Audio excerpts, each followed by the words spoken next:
For decades, the United Nations Agenda 2030 has been vying to push the U.S. population out of the country and into small, concentrated, 15-minute smart cities.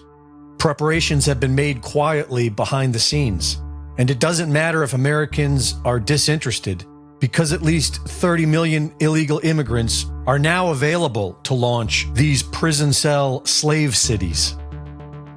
In her recent article, University Migrant Smart Hubs, Private Equity, and the Leveraged Buyout of America, Corey Diggs reports that illegal immigrants are being housed and trained at American universities in a decade-old scheme that provides the ruling class a foreign unregistered workforce.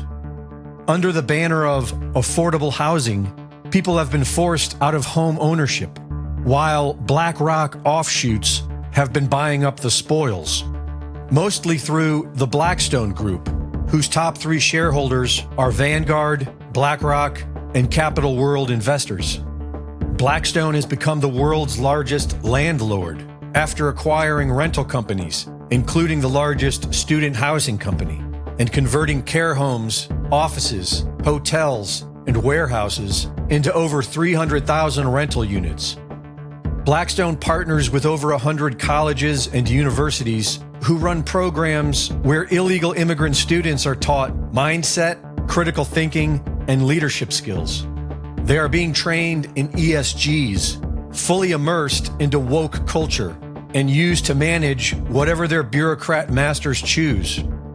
Starting in 2016, several colleges and universities have become sanctuary campuses. Sanctuary campuses oppose and hinder the enforcement of immigration law on campus, and they provide funding to illegal immigrants. Working under the United Nations, ECAR, Every Campus, a Refuge, say they would like to see every college and university in the world partner with local refugee resettlement agencies to house refugees on campus grounds and provide them with food, care, and training. ECAR has been giving direction and support to colleges and universities to do this since their inception in 2015, and the government has been incentivizing this program.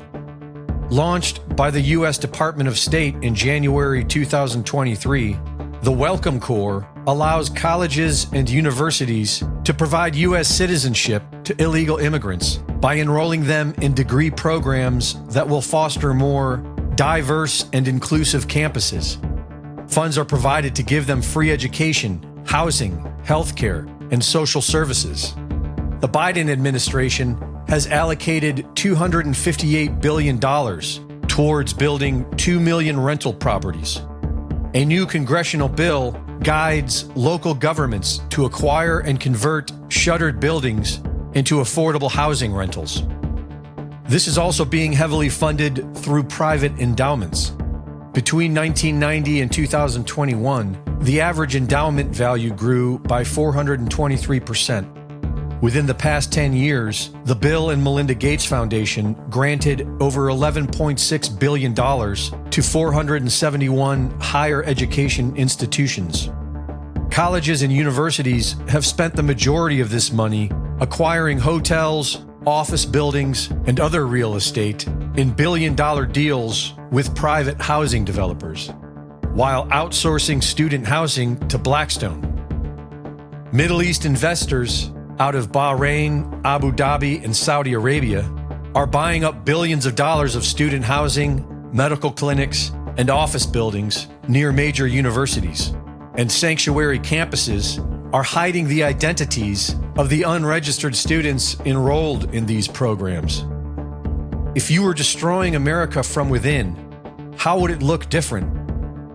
American universities have been notorious for radicalizing young students and indoctrinating them with destructive, anti-American, communist ideations. And now they are being used to house and train illegal immigrants to carry out the work that no loyal citizen would do. American universities are also building satellite campuses in other cities, mostly in Washington, D.C.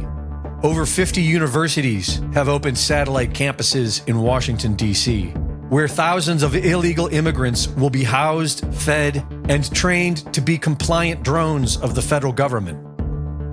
Reporting for InfoWars, this is Greg Reese.